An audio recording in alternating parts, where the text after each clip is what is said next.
오늘 우리에게 주시는 하나님의 말씀은 시편 23편의 말씀입니다. 우리가 너무나 잘 아는 시편 23편의 말씀 제가 대표로 읽겠습니다. 여호와는 나의 목자시니 내게 부족함이 없으리로다. 그가 나를 푸른 풀밭에 누이시며 쉴만한 물가로 인도하시는도다. 내 영혼을 소생시키시고 자기 이름을 위하여 의의 길로 인도하시는도다. 내가 사망의 음침한 골짜기로 다닐지라도 해를 두려워하지 않을 것은 주께서 나와 함께 하심이라. 주의 지팡이와 막대기가 나를 안위하시나이다. 주께서 내 원수의 목전에서 내게 상을 차려주시고 기름을 내 머리에 부으셨으니 내 잔이 넘치나이다.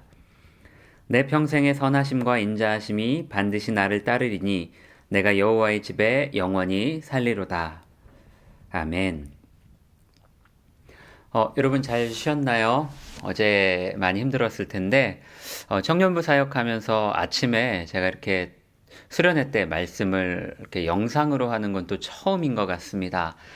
굉장히 낯설고 어색하기도 하고 또 신기하기도 한데요. 그만큼 우리 삶이 이 팬데믹으로 인해서 많이 바뀐 것 같아요. 여러 가지 좀 혼란도 있고, 여러 가지 또 변화도 있는데, 그래도 이렇게나마 우리 청년들과 함께 만날 수 있어서 너무나 감사하고, 앞으로 시간이 많으니까 우리 청년들 차근차근 한 명 한 명 좀 알아갔으면 좋겠습니다. 교회에서 만나도 좋고, 교회 밖에서 만나도 좋고, 우리 청년들하고 좀 그렇게 같이 시간 보낼 수 있었으면 좋겠습니다. 오늘 우리가 읽은 말씀은 아마 성경을 통틀어서 아마 제일 유명한 말씀일 겁니다. 교회를 안 다니는 사람들, 예수를 믿지 않는 사람들조차도 익숙하게 알 정도로 그만큼 우리에게 친숙한 본문이죠.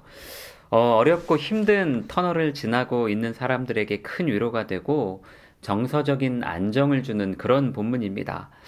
예수를 알게 되고 또 신앙을 가지게 된 이유는 저마다 다 다르겠지만 그래도 예수를 믿으면서 꿈꾸었던 자신만의 삶은 아마 다들 비슷할 겁니다. 대동소이할 것 같아요.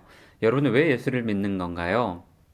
아마 행복하려고 믿을 겁니다. 예수 믿고 좀 행복해지고 싶어서. 여러분, 그런데 오늘 이 다윗의 고백은 우리를 참 행복하게 합니다. 주님이 우리의 목자가 되어서 인도해 주시고 부족함이 또 없게 인도해 주신다고 그렇게 고백하고 있어요. 그뿐만이 아니라 항상 어떤 의의 길로 인도도 하시고 또 원수의 공격과 압제에서도 자기를 지켜주신다고 고백하고 있습니다. 하나님을 향한 이 다윗의 신뢰가 너무나 잘 드러나고 있어요. 여러분 잘 알겠지만 이 시편은 각 장마다 그 고유의 표제, 즉 제목이 있습니다. 여러분 그런데 이 시편 23편은 특별한 표제가 없이 그저 다윗의 시라고만 적고 있습니다. 다윗이 지은 시인데 여러분 그렇다면 어떤 상황에서 다윗이 이 시를 지었을지 우리가 한번 좀 고민해 볼 필요는 있을 것 같아요. 제가 지난주 주일 설교 때 윤동주 시인의 삶을 언급했는데 여러분 그의 시가 일제강점기라는 어떤 그 독특한 상황과 배경 속에서 지어졌기 때문에 그의 시에는 이 윤동주 시인의 시에는 뭔가 애달프고 고통스러운 그 청년의 20대 청년의 고뇌가 담겨져 있습니다. 여러분 그렇다면 오늘 시편 23편은 어떨까요? 이렇게 우리에게 정서적 안정과 기쁨을 주는 시이기 때문에 다윗이 뭔가 태평성대를 누리던 시절에 하나님을 향한 자신의 마음을 지었을 거라고 생각하기가 참 쉽습니다. 그렇지만 우리가 다르게 생각해보면 그렇지 않을 수도 있어요. 많은 학자들이 이 시편 23편은 이 시의 구조나 표현적 방법으로 봤을 때 다윗이 사울의 위협을 피해 다닐 때 지은 시라고 말하고 있습니다. 시의 내용은 누가 봐도 안전하고 아름다운 그 하나님을 노래하고 있는데 정작 그의 상황은 전혀 아름답지도 안전하지도 않은 상황이었다는 거죠. 여러분 참 역설적이죠. 그런데 제가 그렇게 힘든 상황을 이해하고 나서 저 개인적으로는 이 시편 23편이 참 은혜가 되고 힘이 되었던 부분이 있습니다. 뭐냐면 여러분 오늘 이 본문을 영어 NIV 성경으로 보면 다윗이 하나님이라는 이 주체에 대한 인식을 인식할 때 그 변화가 참 잘 나타나요. 변화가 느껴져요. 1절부터 3절까지를 보면 다윗이 하나님을 지칭할 때 히라는 그 표현을 해요. 인칭 대명사가 히예요. 3인칭으로 표현을 합니다. 그런데 4절부터 다윗이 그 하나님을 지칭하는 인칭 대명사가 히에서 유로 바뀌고 있습니다. 멀리 계시던 그저 관념적으로만 인식하던 하나님에 대한 인식이 이제는 내 옆에 계시고 가까이 계시는 하나님으로 바뀌고 있는 거예요.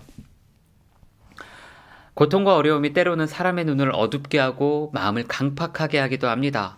여러분 그렇죠. 고통이 계속되면 지속되게 되면 사람이 불안해지고 뭔가 불평이 많아지고 당연히 예민하게 되고 예민하게 되면 날카로워지는 게 사람의 어떤 당연한 습성이에요. 그래서 마음이 메마르고 여유가 없어지는 겁니다.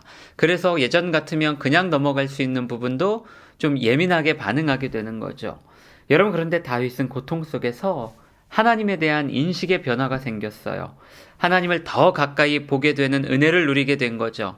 보통 우리가 고통의 유익이라고 말하는 이유가 여기에 있습니다. 관념적이던 하나님과 그런 신앙이 고통 속에서 더욱 구체화되고 현실화되는 거예요.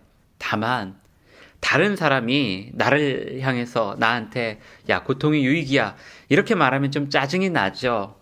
지가 겪어보지도 않았으면서 이렇게 쉽게 말하는 것 같은 그 상황이 참 불편하게 다가오는 거죠.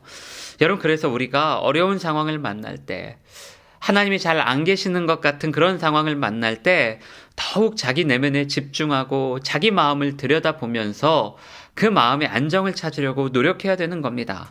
남이 말하는 어떤 그 고통이 유익이다가 아니라 내 스스로, 자기 스스로 주님 고통이 유익입니다. 이 고통 가운데 내가 주님을 봅니다. 주님은 나의 목자이십니다. 이걸 고백할 수 있을 때 우리 삶에 은혜가 넘치게 된다는 겁니다. 사랑하는 청년들, 저도 가끔 제 마음이 하루에도 막 12번씩 요동칠 때가 있어요. 어떨 때는 주님이 내 옆에 계신 것 같아서 그게 너무 감격스럽고 기쁘고, 그런데 그러다가도 갑자기 이유 없이 뭔가 그 상황의 억울함, 막 짜증, 내면의 우울함 때문에 내가 예수를 믿고 있는 건지 아닌지 헷갈리고 할 때도 있습니다. 여러분 그런데 그게 나쁜 건 아닌 것 같아요. 그럼에도 불구하고 그 상황 속에서 하나님을 찾을 수 있도록, 하나님을 갈망할 수 있도록 성령께서 내 마음에 역사하고 계시는 거예요. 성령께서 우리 마음 가운데 그렇게 역사하고 계시는 거예요. 여러분 그래서 우리가 할 일은 성령께서 일하실 수 있도록 바른 양심을 계속해서 간구해야 됩니다. 바른 양심을 계속 간구해야 성령께서 우리 안에 일하실 수 있는 거예요. 내 자신의 내면을 들여다볼 수 있는 그 여유와 겸손을 계속해서 구해야 되는 거예요.